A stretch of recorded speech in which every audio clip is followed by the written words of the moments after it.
हम भगवान शिव को कई नामों से संबोधित करते हैं।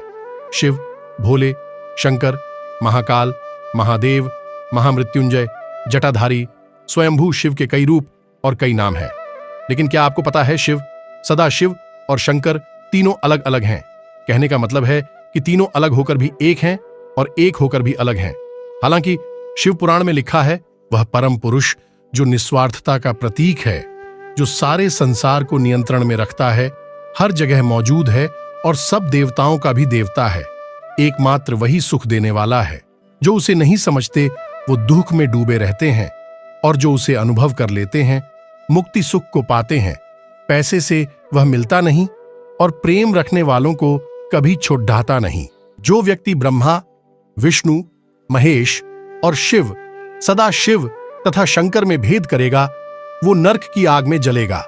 लेकिन हम यहां महादेव के रूपों में भेद नहीं कर रहे, बल्कि भक्तों को शिव पुराण में लिखी बातों को बताने जा रहे हैं। शिव और शंकर में क्या अंतर है? हमें दो प्रकार के शिव चिन्ह देखने को मिलते हैं। एक हैं जो मानव रूपी हैं, उनकी जटा है, उनके पुत्र हैं, धर्मपत्नी माता पार्वती हैं और वह कैलाश पर्वत में एक तपस्वी का जीवन जीते हैं। उनकी कल्पना के आधार पर बनाई गई भगवान शंकर की छवि कुछ ऐसी ही है। वहीं एक शिव की पूजा हम करते हैं जो शिवलिंग है, जो इस संसार ब्रह्मांड को दर्शाता है। शिवलिंग का अर्थ चिन्ह से है। संस्कृत में लिंग का अर्थ किसी प्रतीक या चिन्ह होता है। दोनों में फर्क क्या है? शंकर शिव के वह रूप हैं जो मानव रूपी हैं, जिन्होंने इस संसार के कल्याण के लिए पृथ्वी पर आकर ठहरे हैं। वह सिद्ध पुरुष हैं, वह आदियोगी हैं, मतलब इस दुनिया के सबसे पहले योगी। शंकर तपस्वी हैं, शिव परमात्मा हैं, रचयिता हैं। शंकर उनका मानव रूप है, उनकी रचना है। शिव का संबंध ब्रह्म लोक से है और शंकर सूक्ष्म लोक से हैं।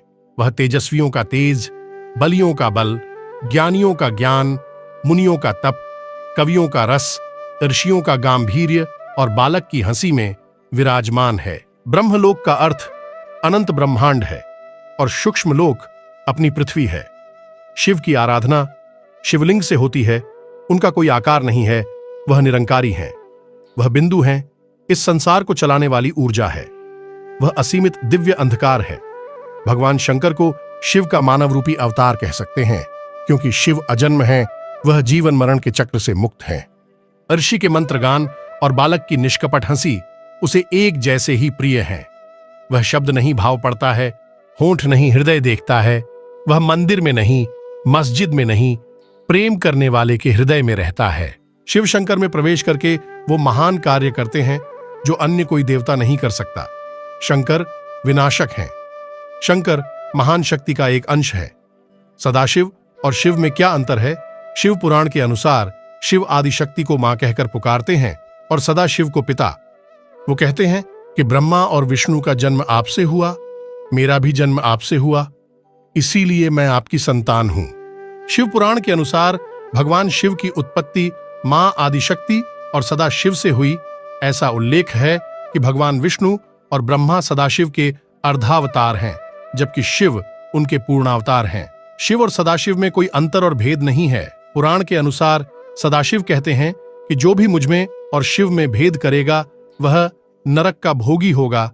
हम तीनों एक ही हैं, मगर इस संसार में हम अलग अलग रूप लेते हैं।